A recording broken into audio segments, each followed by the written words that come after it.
I do believe Mr. Bragg is in the building, and I do believe he's going to walk through right now. Let's make him incredibly welcome.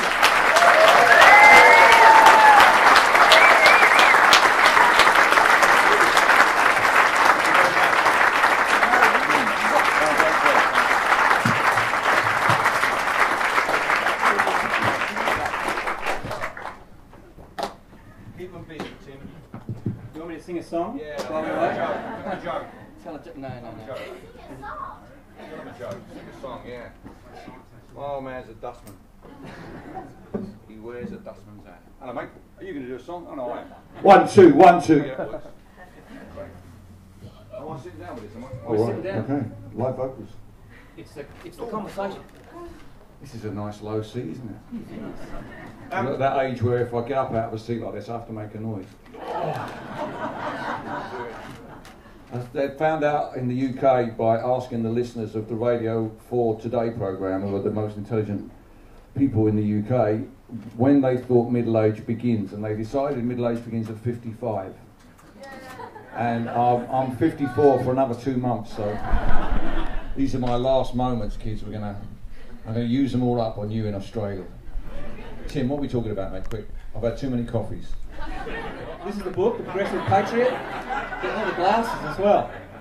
I'm looking now like an author. Before I ask you about the book, though, I do just want to ask about what I said.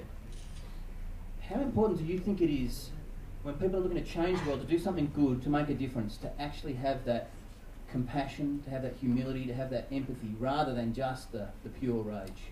It's simple to me. Socialism, if it means anything, must at heart be a form of organised compassion. If it isn't doing that, if socialism isn't making sure that old people have enough money to be able to heat, or in this country cool their houses during the summer or the winter, if socialism isn't about making sure that kids can get the proper education they want, if socialism isn't about ensuring that nobody should die for want of proper health care, I don't know what it is. So, to me, if you're a socialist and you're not compassionate, I don't really see how that works. The two are synonymous to me. That's great. Tell us about the book. You've done lots of albums, obviously, and I've got this one here, which is England Half English, which is, I think, where lots of the ideas in the book have sprung from. But what made you make the jump from writing music to writing manuscripts? My first political involvement was with Rock Against Racism in the 1970s, and consequently I have a rather finely tuned vision of racism, particularly within my own society. So in the around the end of the 1990s, it seemed to me that the far right in my country, most obviously the British National Party, or a whites-only party led by a man who questions the veracity of the Holocaust, they were starting to make inroads.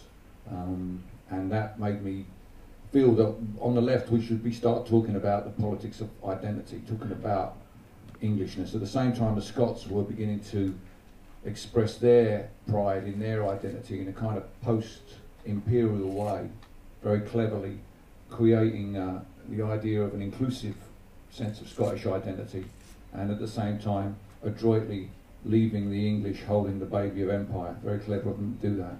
And we in England really, for a long time, haven't really been in touch with what it means to be English in the 21st century. So there was that on one side, and then that's what led me to record England Half English and focus the album on that issue. And subsequent to that, in 2006, in local council elections, the British National Party won 12 council seats in that town where I was born, where my mum and my brother still lived. And this was a bit of a shock. The BNP had never won so many seats. No party in Barking had ever won, apart from the Labour Party, had ever won so many seats on the council. And all of a sudden my hometown is being called the race hate capital of Britain now. I can tell you this for nothing. My hometown is no more or less racist than your hometown. It's we had these buggers from the BNP knocking on people's doors and setting neighbour against neighbour. So I'd already made the blooming album, so I was a bit stuck what to do next. So in order to make the case about being someone who loved their country, loved the people, loved the diversity, loved the free healthcare and the free education and the principles that my parents' generation put in place for our benefit, loving all those things, expressing my patriotism through that. I kept coming up against a brick wall on the left with friends of mine, fellow travellers, who just didn't want to talk about this. First time we were playing England half English, it finishes with me saying, oh my country, what a beautiful country you are. And a very good, dear friend, left-wing friend of mine said, you're being ironic, aren't you, Bill? And he was totally shocked when I said I wasn't being ironic. And even recently, just, you know, with the Olympics, saying when we won 3 golds in the athletic stadium, which is, for the British, that's really surprising because we normally only do well in sitting down sports like rowing and cycling. We're experts at that. You want to try some of those out.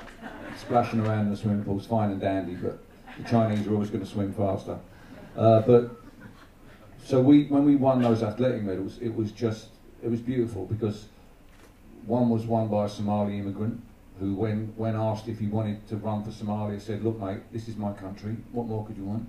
The second one was won by a woman from a mixed race family. It was a great representative for us, Jessica Ennis. And the third one, in the same hour, sorry to rub this in by the way, in the same hour was won, the long jump medal was won by a ginger-haired bloke who looks like a postman. And the 3 of them together offer a really good vision of what certainly, definitely 100% London looks like, but also what England looks like in the 21st century. And I was arguing, saying I was proud of that moment. People said, yeah, but all those Union Jacks being waved. And